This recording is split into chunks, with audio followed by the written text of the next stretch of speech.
ഇന്ത്യയിലെ തന്നെ അറിയപ്പെട്ട പൂന്തോട്ടത്തോടു കൂടിയുള്ള ശവകുടീരം എന്ന് പറയപ്പെടുന്ന ഹുമയൂണിന്റെ ശവകുടീരത്തിനരികിലായിട്ട് നിൽക്കുന്നത്. വളരെ അത്ഭുതമാണ് ഇവിടുത്തെ കാര്യങ്ങൾ, ഇവിടുത്തെ നിർമ്മിതികളൊക്കെ എന്ന് പറയുമ്പോൾ ഇത്രമാത്രം പെർഫെക്ഷനായിട്ട് ഒരു മിഷൻ കൂടി കണ്ടെത്താത്ത കാലഘട്ടത്തിൽ ഇങ്ങനെ നമ്മുടെ പൂർവികർ നിർമ്മിച്ചതിൽ അത് വളരെ അത്ഭുതമാണ്. ഇത് വന്ന് കണ്ടവർക്കേ മനസ്സിലാക്കാൻ സാധിക്കുള്ളൂ. ഇതിന്റെ 4 ഭാഗത്ത് നിന്ന് നമ്മൾ നോക്കിയിട്ടുണ്ടെങ്കിലും ഒരേ രീതിയിലാണ്. താജ്മഹൽ കണ്ടവർക്കറിയാം, അതേ രീതിയിലാണ്.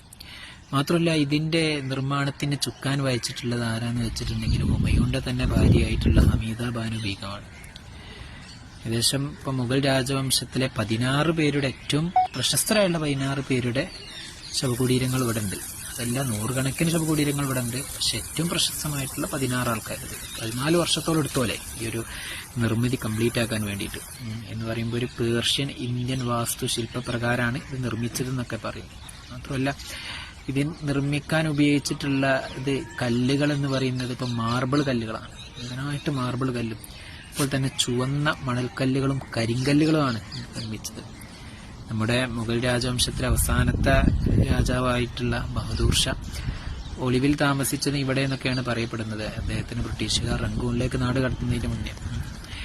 അപ്പോൾ അതിന്റെ മുന്നിൽ നിന്നിട്ടുള്ള ചില വീഡിയോകളാണിത്. ഇൻഷാ അല്ലാഹ് ഇങ്ങനെ ഓരോന്നോരോന്ന് ഞാൻ പോകുന്ന സ്ഥലങ്ങൾ